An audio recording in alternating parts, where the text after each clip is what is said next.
মাছ নেই, মাংসও নেই, তবুও মন ভরে। নিরামিষ কচু শাকে স্বাদ জমে ঘরে ঘরে। মশলাই নেই বাড়াবাড়ি, তবুও স্বাদের রাজা।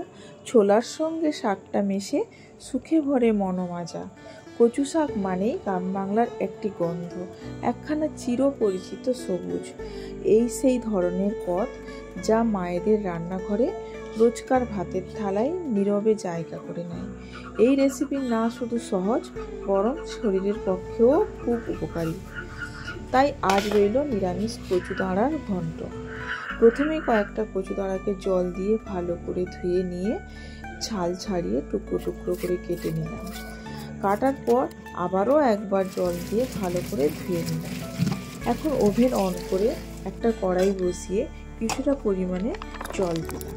এখন ওতে কেটে রাখা দাঁড়াগুলো দিয়ে উপর থেকে হলুদ দিলাম। এখন আগের দিন রাতে ভেজানো ছোলাগুলো দিয়ে দিলাম সেদ্ধ হওয়ার জন্য। দেখুন এখন আমাদের কচু দাঁড়াগুলো ভালো করে সেদ্ধ হয়ে গেছে। এবার একটা পাত্রে ছেঁকে নিলাম। এখন 2-3 টুকরো আদা বেটে তুলে রাখলাম। এবার একটা পাত্রে একটি তেজপাতা, শুকনো লঙ্কা, কালো জিরে নিয়ে নিলাম, সঙ্গে একটু ঘিও নিলাম। এখন কড়াই বসিয়ে গরম করে তাতে সরিষার তেল 1 চামচ দিয়ে দিলাম। এতে এবার একটা তেজপাতা, শুকনো লঙ্কা কেটে দিলাম। এখানে কাঁচা লঙ্কাও দেওয়া যেতে পারে। একটু নেড়েচেড়ে নিয়ে কালো জিরে দিয়ে দিলাম। কালো জিরে একটু ভাজা হলেই ওর মধ্যে বেটে রাখা 1 চামচ আদা দিলাম। আদাটাকে একটু মেরে নিলাম।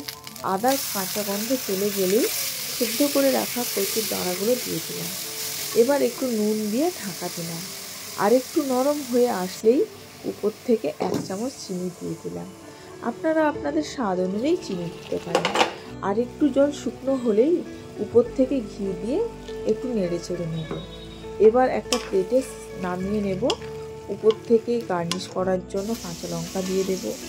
এখন আমাদের নিরামিষ কচু দাঁড়ার ঘন্ট রেডি হয়ে গেছে গরম ভাতের সঙ্গে সার্ভ করার জন্য। আপনারাও কোনো পুজো, ব্রত বা একাদশীর দিন বানিয়ে দেখতে পারেন, খেতে খুব ভালো হবে। আর পরে এসে কমেন্ট করে জানাবেন কেমন হলো।